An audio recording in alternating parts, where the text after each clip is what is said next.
स्वागत है आप सभी का। आपके साथ मैं हूं स्वप्निल। शुरुआत करेंगे बड़ी खबर से। खबर जयपुर से मिल रही है। लक्ष्मी मंदिर सर्किल के पास भीषण सड़क हादसा हुआ है। कार और 2 बसों में भिड़ंत हुई है।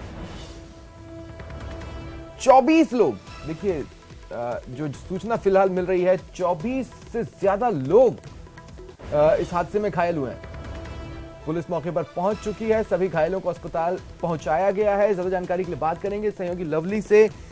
लवली, क्या घटनाक्रम रहा, हादसे की वजह सामने आई है? देखिए, टोंक फाटक पर लक्ष्मी मंदिर तिराहा जो है, वहां पर एक जो 4 व्हीलर कार थी, वो अचानक उसने अपने गाड़ी की ब्रेक लगा, जिसके बाद में आगे पीछे चल रही 2 मिनी लो फ्लोर जो बसें हैं, उनकी आपस में टक्कर हो गई है।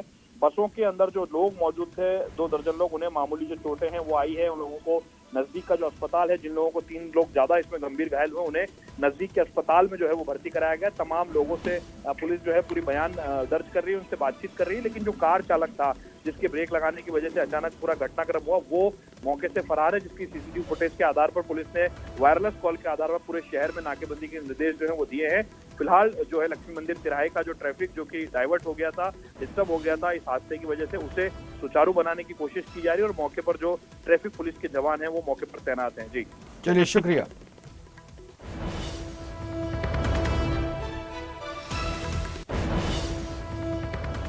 सिरोही के पिंडवाड़ा से बड़ी खबर मिल रही है। बस न रोकने पर चालक की पिटाई हो गई। देखिए, थाने के बाहर बस नहीं रोकी, इस पर चालक को पीटा गया।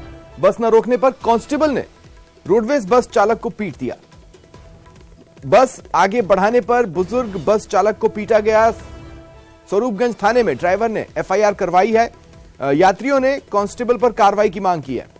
देखिए, ये बड़ी खबर आपको बता रहे हैं, जो कि सिरोही के पिंडवाड़ा से हमारे पास पहुंच रही है। थाने के बाहर बस रुकवाना चाहता था, ड्राइवर ने बस को नहीं रोका, तो बस को आगे रुकवाकर कांस्टेबल ने रोडवेज चालक को पीटा, जैसा कि उन पर आरोप लग रहा है। बुजुर्ग बस चालक हैं जिन्हें मारा पीटा गया। थाने के बाहर बस नहीं रोकने पर कांस्टेबल ने रोडवेज चालक को पीट दिया। ज्यादा जानकारी के लिए बात करेंगे सहयोगी प्रतीक से। प्रतीक, क्या जानकारी है? बिल्कुल स्वप्निल, देखा जाए तो यहाँ पर जो है एक पुलिस की जो है दबंगई सामने आई है। यहाँ पर बिना स्टैंड ना होते वो भी बीच सड़क में एक कांस्टेबल ने सड़क पर जो है बस रुकवानी चाहिए, लेकिन बस ड्राइवर द्वारा नहीं रोकने पर जो उसके साथ में मारपीट की गई, जिसके बाद में ड्राइवर नाराज होकर जो है बस को वहीं पर जो है पुलिस थाने ले गया। और लेकिन वहीं तो देखा जाए तो उसकी दबंगई इतनी थी कि पूरे यात्रीगण उस माहौल से जो खौफ में है, और उसको ड्राइवर ने लेकर जो है उसकी शिकायत की है और प्राथमिकता दर्ज की है। ऐसे कांस्टेबल के ऊपर जो जल्द से जल्द कार्रवाई की जाए।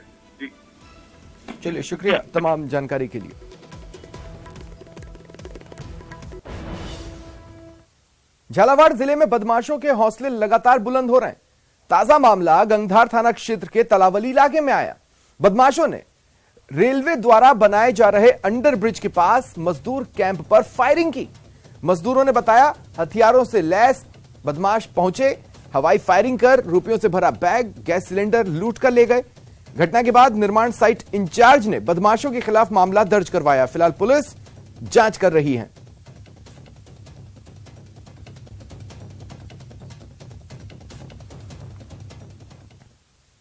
प्रतापगढ़ जिले में मुख्यमंत्री बाल गोपाल योजना और उड़ान योजना के तहत सरकारी विद्यालयों और आंगनबाड़ी केंद्रों पर बच्चों और किशोरियों को निःशुल्क वितरित किए जाने वाले पोषाहार, दूध पाउडर और सैनिटरी नैपकिन बाजार में चोरी छिपे बेचने की सूचना मिल रही थी। इस पर अतिरिक्त पुलिस अधीक्षक भागचंद मीणा के नेतृत्व में एसआईटी का गठन हुआ।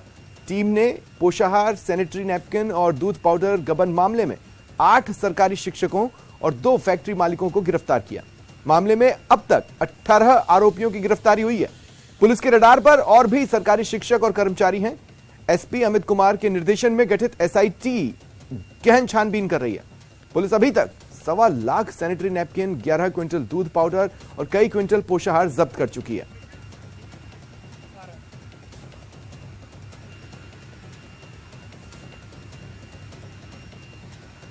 सरकारी सहायता कार्यक्रमों के माध्यम से आंगनबाड़ी केंद्रों और स्कूलों में बांटी जानी थी।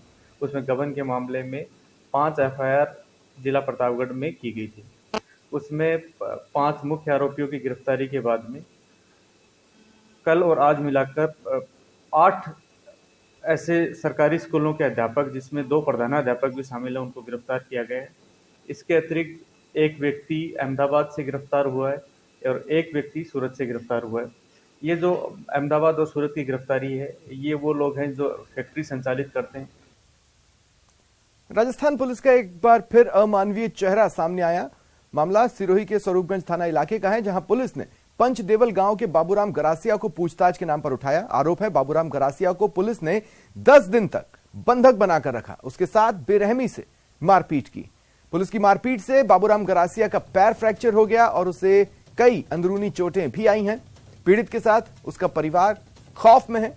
बता दें, पुलिस 17 मार्च को बाबूलाल को पूछताछ के लिए स्वरूपगंज थाने ले गई थी। पुलिस की दरिंदगी के बाद जब उसकी हालत खराब हुई तो उसको उदयपुर निजी अस्पताल ले जाया गया, लेकिन डॉक्टर्स ने इलाज से मना कर दिया। फिर पीड़ित को गुजरात के पालनपुर में एक निजी अस्पताल में एडमिट कराया।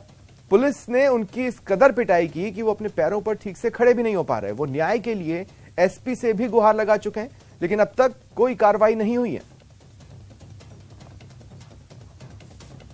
बाबूलाल जी को पुलिस थाना स्वरूपगंज में लेके गए। मामला यह 17 मार्च का है और इनको घर पे स्वरूपगंज से और सिरोही के ये बता रहे थे कि मेरे को पुलिस वाले लेने आए थे कि एक एमआरपी दर्ज की इनके साड़ू जी के, जो वर्तमान में सिरोही जेल के अंदर सजा हुई उनको 302 के मर्डर के मामले में। तो इनको बुलाने पूछताछ के लिए स्वरूपगंज थाने लेके गए थे। यहाँ पे इनको लेने वाले सुमन हेड कांस्टेबल जो पिंडवाड़ा थाने में तैनात थे, और उनके साथ में बता रहे थे ये कि रेशमा राम जी भी जो थाने में आए थे, और 7-8 कांस्टेबल थे सिरोही वाले स्वरूपगंज थाने के।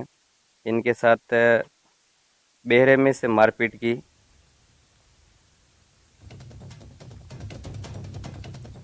श्री गंगानगर के हिंदुमल कोट रेलवे स्टेशन के पास फिरोजपुर हनुमानगढ़ एक्सप्रेस ट्रेन के इंजन में आग लग गई। इसके बाद रेलवे कर्मचारियों ने आग पर काबू पाने की कोशिश की। मौके पर रेलवे द्वारा दूसरा इंजन भेजा गया। इस दौरान करीब 2 घंटे तक train Hindumal coat railway station के पास ही खड़ी रही। ट्रेन में सवार सैकड़ों यात्री परेशान होते दिखाई दिए। फिरोजपुर हनुमानगढ़ ट्रेन के इंजन में आग लगने की वजहों का खुलासा नहीं हुआ है। पिछे आगे खराब इंजन आग लग गई है, फिर आग मझाई गई है, फिर हुण इंजन आया है तो हुण पता लगेगा किन्ने चिर बाद चालू की जाती है। कितना टाइम हो गया जी? ਇੱਥੇ ਸਾਨੂੰ 1.5 ਘੰਟਾ ਹੋ ਗਿਆ ਜੀ। ਦੀ ਪ੍ਰੈਸ਼ਰ ਨੂੰ ਅੱਗ ਲੱਗੀ ਸੀ, ਕਾਫੀ ਧੂਆਂ ਔਰ ਵਿੱਚ ਪਾਣੀ ਪੂਣੀ ਪਾਇਆ ਤੇ ਕਾਫੀ ਟਾਈਮ ਤੱਕ 2 ਘੰਟੇ ਲਗਭਗ ਖੜਿਆ ਸੀ ਤੇ ਸਾਰੇ ਯਾਤਰੀ ਵੀ ਪਰੇਸ਼ਾਨ ਹੈ। ਅੱਗੇ ਦੇਖੋ ਕੀ ਹਾਲ ਹੁੰਦਾ ਹੈ। ਪ੍ਰੈਸ਼ਰ ਤੋਂ ਜਾਣ ਦਾ ਕੋਈ ਇੰਨਾ ਕੋਈ ਵੱਡਾ ਇਸ਼ੂ नहीं ਤਿਆਰ ਹੋਇਆ भी ट्रेन चल सके। अभी बात करते हैं बजरंग दल के हल्ला बोल की। कुछ तस्वीरें आपको दिखाते हैं। प्रदेश में बजरंग दल कार्यकर्ताओं ने आज जो प्रदर्शन किया है उसकी तस्वीरें आपके टीवी स्क्रीन पर हैं। 3 तस्वीरें, पहली कोटा की, दूसरी पोखरण की और तीसरी उदयपुर की। बजरंग दल के कार्यकर्ता सड़कों पर उतरे, जमकर नारेबाजी की, कांग्रेस के खिलाफ प्रदर्शन किया। देखिए, कर्नाटक चुनावों में कांग्रेस के घोषणा पत्र में को जब लॉन्च किया गया, घोषणा पत्र जब पब्लिक के प्लेटफॉर्म पर लाया गया, उस वक्त ये कहा गया कि बजरंग दल जैसी संस्थाओं को बैन कर देंगे। इसके बाद से ही देश भर में बजरंग दल के कार्यकर्ता आक्रोशित हैं, प्रदर्शन करते दिखाई दे रहे हैं। इसी कड़ी में प्रदेश में 3 जगह जो बजरंग दल कार्यकर्ताओं का प्रदर्शन रहा, उसकी तस्वीरें आप अपने टीवी स्क्रीन पर देख पा रहे हैं।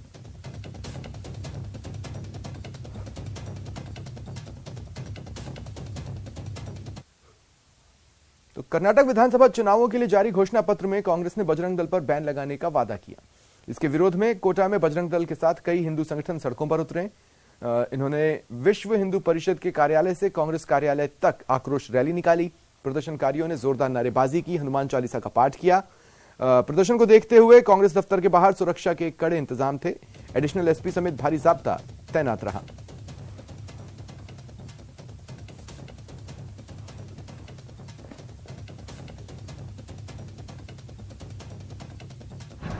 बजरंग दल सहित हिंदू संगठन के कई जो है कार्यकर्ता और नेता जो है आज सड़कों पर उतरे, लगातार प्रदर्शन कर नारेबाजी की और आक्रोश जताया। यहां कांग्रेस कार्यालय के बाहर आकर जो है कांग्रेस पार्टी का पुतला फूका है। आखिर क्या है उनकी मांग, इनसे जानते हैं। क्या आज जबरदस्त आक्रोश जताया था आपने, किस बात को लेकर? सबसे पहले तो मैं बजरंग बली की जय बोलूँगा क्योंकि बजरंग बली के नाम के साथ जुड़ा हुआ है। और कांग्रेस ने जो समानता करी पीएफआई और बजरंग दल में, वो बिल्कुल जिसको कहते हैं ना दिमाग, बिल्कुल बुद्धि, जिसमें बुद्धिहीन आदमी होता है, उस तरह से इसकी कल्पना की है।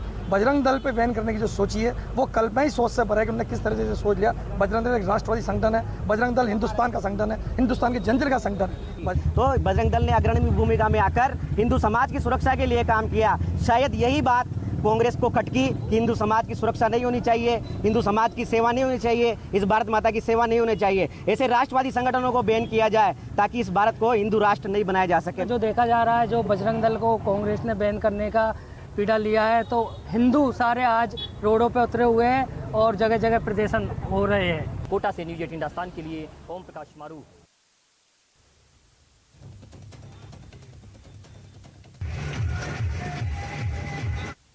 वहीं पोखरण में बजरंग दल कार्यकर्ताओं और भाजपा नेताओं ने जमकर प्रदर्शन किया। बजरंग दल के जिला संयोजक के नेतृत्व में सीमाजन भवन संघ कार्यालय से व्यास सर्किल तक जुलूस निकाला गया। कांग्रेस का पुतला दहन किया और जय श्री राम और बजरंग बली के जयकारे लगाए।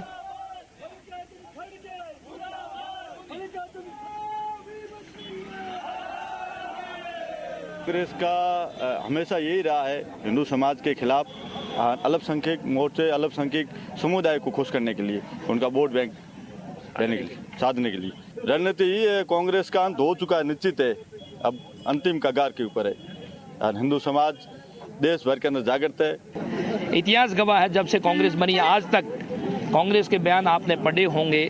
कभी तो कहते हैं कि राम सेतु नहीं है, कभी कहते हैं कि राम नहीं है। इन्होंने तो हल्फनामा भी लिख करके दे दिया था और अब तो उन्होंने बजरंग बली पे जाकर के हाथ डाल दिया है। कर्नाटक में निश्चित ही हम भारी बहुमत के साथ जीत रहे थे, पर जिस तरह से बजरंग बली पर उन्होंने हाथ डाला है, बजरंग बली के ऊपर उन्होंने टिप्पणी की है, तो जिस तरह लंका का नाश हुआ था उसी तरह कांग्रेस का सत्यानाश होना तय हो चुका है।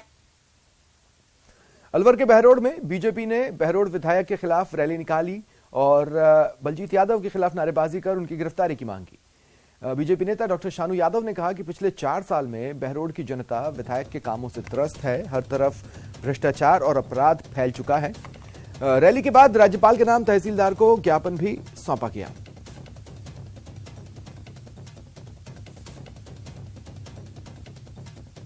पूरा बहरोड, पूरा राज क्षेत्र, पूरे बहरोड की जनता है भ्रष्टाचार के वातावरण में जी रही थी। कितने आरोप लगाए गए, कितनी बातें बोली गई, लेकिन अब जाकर ये सारे आरोप धीरे धीरे साबित हो रहे हैं। भ्रष्टाचार का तांडव नृत्य हो रहा है, वो किसी से छुपा हुआ नहीं है। पिछले दिनों चोर चोरी करते हुए पकड़ा गया विधायक, और जब कोरोना टाइम के अंदर दवाइयों के अंदर भी कमीशन खोरी खाई, और अब बच्चों को भी नहीं बख्शा।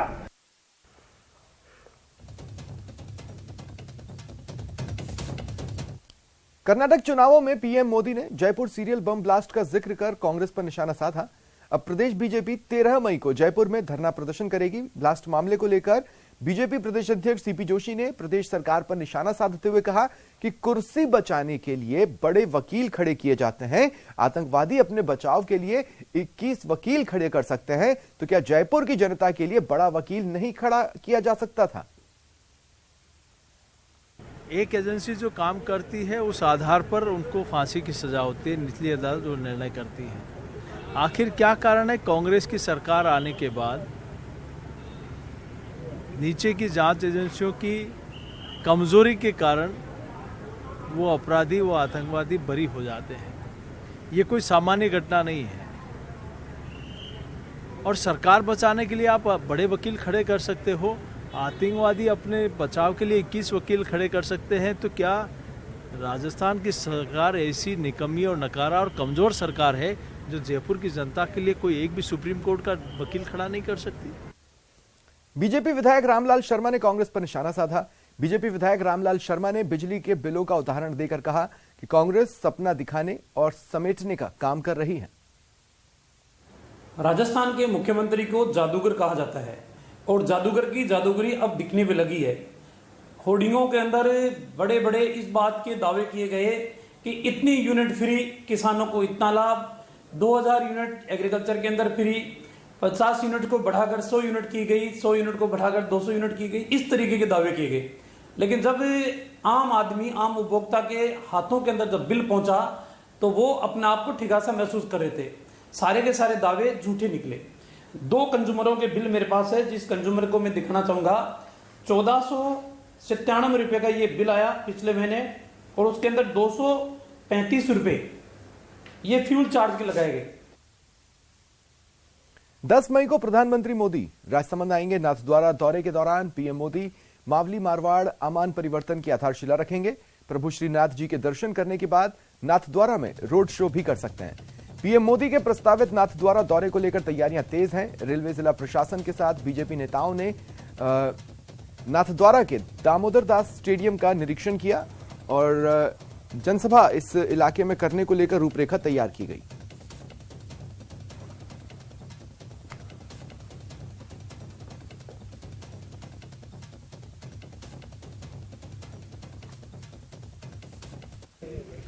ये संभावित जो प्रोग्राम है पीएम साहब का, यहाँ नाथद्वारा में आएंगे और उस दिन हमारे कुछ रेलवे प्रोजेक्ट हैं उनका शिलान्यास किया जाएगा, तो उसी को लेके हम लोग यहाँ आए हैं और यहाँ व्यवस्था देख रहे हैं कि क्या किस तरह की तैयारी रहेगी, कितने लोग आ सकते हैं, क्या उसी विषय में हम लोग आए हैं। मावली मारवाड़ आमान परिवर्तन जो राजसमंद की जनता की बरसों से मांग थी कि 10 मई को देश के यशस्वी प्रधानमंत्री जी उस कार्यक्रम को प्रस्तावित दौरे में शिलान्यास करेंगे।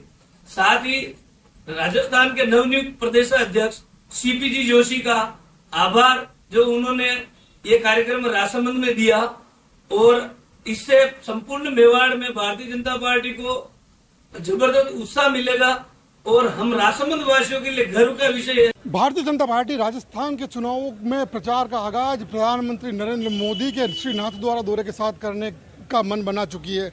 प्रधानमंत्री नरेंद्र मोदी आगामी 10 मई को श्री नाथद्वारा के दौरे पर आएंगे। यहाँ वो प्रभु श्रीनाथ जी के दर्शन करने के साथ ही राजस्थान में चुनावी शंखनाद करेंगे। माना यह जा रहा है कि मेवाड़ की बहुप्रतीक्षित मावली मारवाड़ आमान परिवर्तन का प्रधानमंत्री यहाँ आधारशिला रखेंगे। इसकी तैयारी शुरू हो चुकी है। रेलवे के अधिकारी जो इस पूरे कार्यक्रम को लेकर पूरी अंतिम रूपरेखा देने में जुटे हैं, वही प्रशासनिक अमला भी अब पीएम मोदी की तैयारियों को अमली जामा पहनाने में जुट चुका है। वहीं अगर मेवाड़ की सियासत की बात की जाए तो मेवाड़ की सियासत में श्री नाथद्वारा का स्थान इसलिए अहम है कि सेंटर पॉइंट में होने के साथ ही श्री नाथद्वारा से सीधा मेवाड़ की जो 28 सीटें हैं उन पर सीधा सा एक साथ प्रभाव पड़ेगा।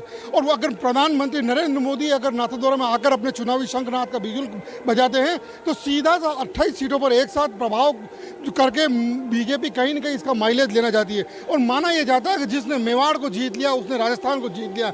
ऐसे में प्रधानमंत्री नरेंद्र मोदी के दौरे को लेकर जब भाजपा खेमे में बड़ा उत्साह का माहौल है तो वहीं इसे कहीं न कहीं जो मुख्यमंत्री अशोक गहलोत के मेवाड़ दौरे की काट के रूप में भी देखा जा रहा है। अब देखना यह होगा कि पीएम मोदी की मेवाड़ के साधने की श्री नाथद्वारा के दौरे की यह सियासी गणित कितनी कारगर साबित होती है। अलगत सनाट, न्यूज 18 राजस्थान, राजसमंद।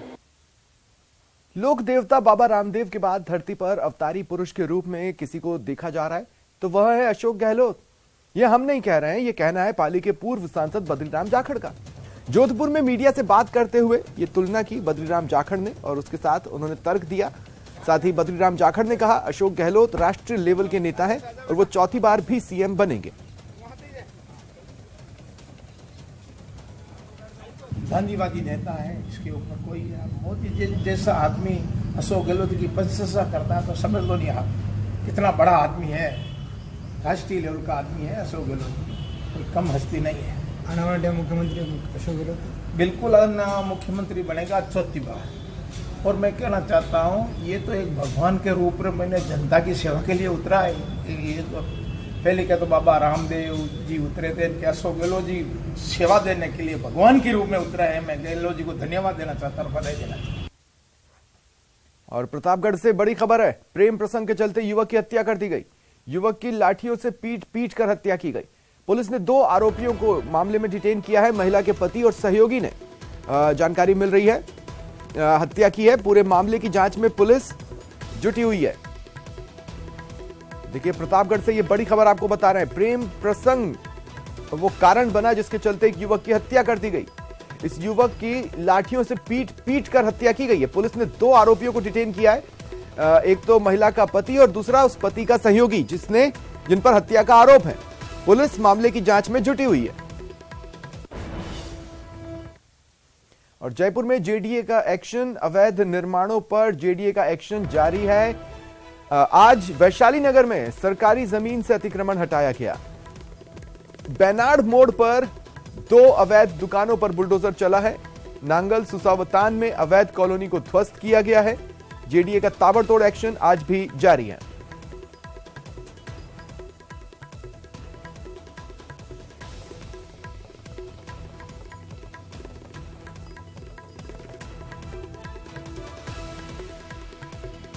ये बड़ी खबर आपको बता रहे हैं। वैशाली नगर में सरकारी जमीन पर अतिक्रमण हो गया था, जिसे आज हटाया गया। पेनाड़ मोड़ पर 2 अवैध दुकानों पर बुलडोजर चला है। इधर नांगल सुसावतान में भी कार्रवाई सामने आई है। अवैध कॉलोनी को ध्वस्त किया गया।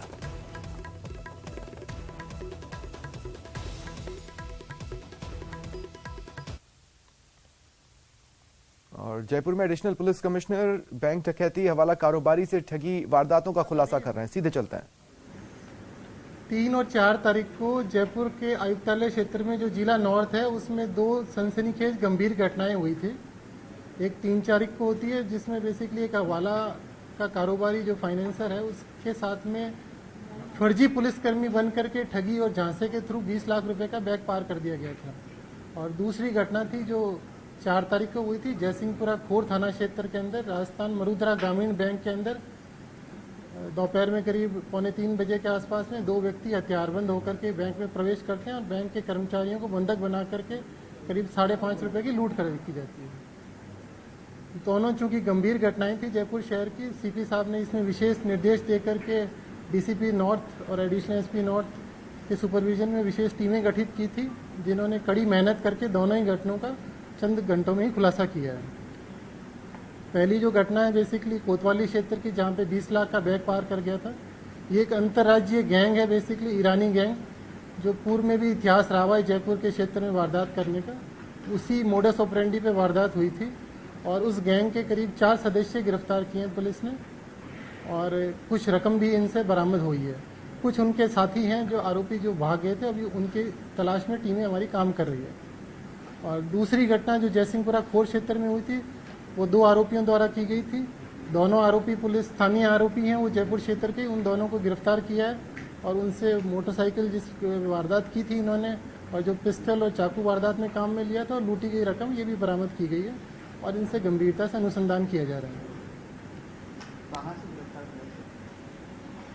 जो कोतवाली क्षेत्र की जो वारदात थी उसके अंदर गैंग्स में बेसिकली एक सर्टन पोर्शन था। एक आरोपी जो स्थानीय था मजहर बेग, बेसिकली उसको तो यहीं पे लोकली टीम के द्वारा आइडेंटिफाई करके अरेस्ट किया गया और 2 साथी इनके भोपाल से अरेस्ट किए और एक को फरुखाबाद यूपी साइड से अरेस्ट किया गया।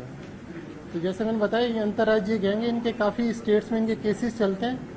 तो अलग अलग स्टेट से इकट्ठे होकर के एक सुनियोजित तरीके से वारदात से करीब 4-5 दिन पहले ये 2-2 के टुकड़ों में यहाँ पर आते हैं। एक टीम आकर के यहाँ पर शेल्टर ढूंढती है स्थानीय घर में, क्योंकि होटलों में इनको आईडी देनी पड़ती है, तो उससे बचाव के लिए इन्होंने एक स्थानीय आरोपी को चयनित किया और उसके घर पर रुकते हैं। दूसरी टीम आती है जो बेसिकली रैकी करती है, तीसरी व्हीकल्स मुहैया कराती है और चौथी टीम वारदात करने आती है। कुल मिलाकर के 8 आरोपी थे, जिसमें से पुलिस ने 4 को अरेस्ट किया। सर ये आपने कहा फर्जी पुलिस वाला था, इन्होंने बेसिकली अपनी जो उस व्यापारी था, बेसिकली जो फाइनेंसर था, ये हवाला का जो काम करते हैं, उस व्यक्ति को जब रोका तो उन्होंने अपना परिचय पुलिसकर्मी बन करके दिया कि हम आपके बैग को चेक करना चाहते हैं। उस झांसे में इन्होंने बैग चेक करने के बहाने से लिया। वो व्यक्ति जाकर के अपने सेठ को फोन करता है, उस टाइम बैग पार कर देते हैं। तो इन्होंने अपना जो परिचय दिया था बेसिकली फर्जी पुलिसकर्मी बन करके दिया था। सर ये तो 20 लाख रुपए की जो लूट हुई थी, तो इसमें सर 11 लाख रुपए बरामद किए, इतनी जल्दी उन्होंने कहाँ खर्च कर दिए? नहीं, खर्च नहीं किए। बेसिकली मैंने बताया कि ये करीब 8 सदस्य टीम थी जो टुकड़ों में आई थी। तो वारदात करने के बाद ये टुकड़ों में ही अलग अलग बिखर जाते हैं। तो 3 अलग अलग जगह से इनको अरेस्ट किए। इनके साथी फरार है। बेसिकली पैसा बाकी पैसा उनके पास है जो उनको अरेस्ट करके रिकवर करेंगे। तो सर ये टोटल कितने लोग हैं इस गिरोह में पूरे? अभी तक के प्रारंभिक अनुसंधान में 8 लोगों का रोल पाया गया है, जिसमें से 4 को अरेस्ट किया पुलिस ने। सर जो ये मजर शेख है जिसके यहाँ ये रुके थे, तो इसका आपराधिक रिकॉर्ड क्या है सर? इसके आपराधिक रिकॉर्ड अभी तलाश किया जा रहा है। बेसिकली अभी तक समय नहीं मिल पाया उसके लिए आइडेंटिफाई। इसका भी रिकॉर्ड चेक कर लेंगे। जो मेन कासिम बेग है, कासिम करके जो अरेस्ट किया कामरान जमीन है, इसके करीब 13 केसेस हैं वेस्ट बंगाल में, दिल्ली साइड में, रांची साइड के अंदर। और अन्य स्टेटों से इनका रिकॉर्ड मंगाया जा रहा है बेसिकली। बहुत सी वारदातों में तो ये नामजद भी नहीं है अन्य स्टेट। फिलहाल इतना ही, नमस्कार।